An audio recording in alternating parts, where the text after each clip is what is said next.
You are not afraid of the dark. You are afraid of what's in it. And that distinction matters more than you think, because what your brain does when the lights go out has nothing to do with being childish or irrational. It is one of the oldest survival programs ever written into a living creature. It kept your ancestors alive for 300,000 years. And tonight, when you reach for that light switch before bed, that's not weakness. That's 300,000 years of memory firing exactly as designed. For almost the entire history of our species, darkness meant one thing. You could not see what was trying to eat you. Your eyes need light to work. The predators that hunted you, leopards, hyenas, wolves, do not. Their vision in near total darkness is between 6 and 8 times better than yours. In the dark, you were not the predator. You were the prey. Think about what that means for a moment.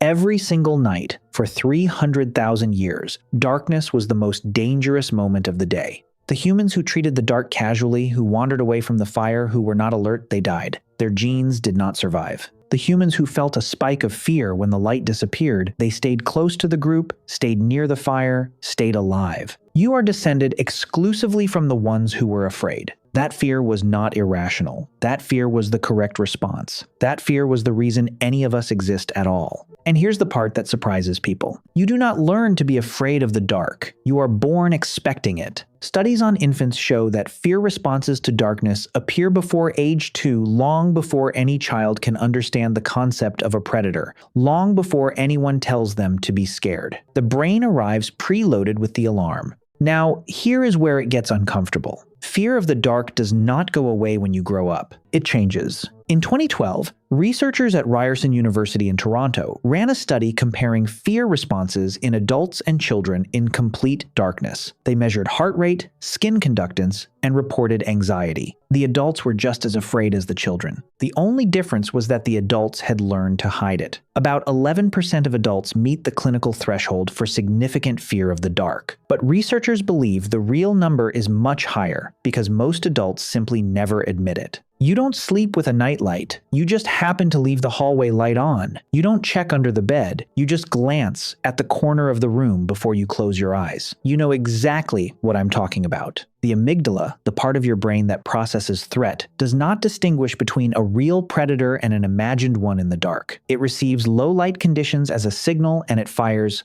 That is the mechanism. It is not connected to logic. It cannot be reasoned with. That is why knowing there is nothing there does not stop the feeling. But here is the part nobody talks about. Darkness does not just trigger fear. It also changes how your brain works entirely. In the dark, your brain enters a different processing mode. Without visual input, the mind begins to fill in the gaps. It generates images, sounds, movements, things that are not there. This is the same mechanism behind dreams. And it is why, in complete darkness, most people begin to see shapes and sense presence even in an empty room. It is not your imagination running wild. It is your brain doing exactly what it was designed to do. Because in the ancestral environment, the cost of missing a predator was death. The cost of imagining a predator that wasn't there was nothing. So your brain evolved a very clear default. When in doubt, assume something is there. Scientists call this hyperactive agency detection. Your brain would rather generate 10 false alarms than miss one real threat.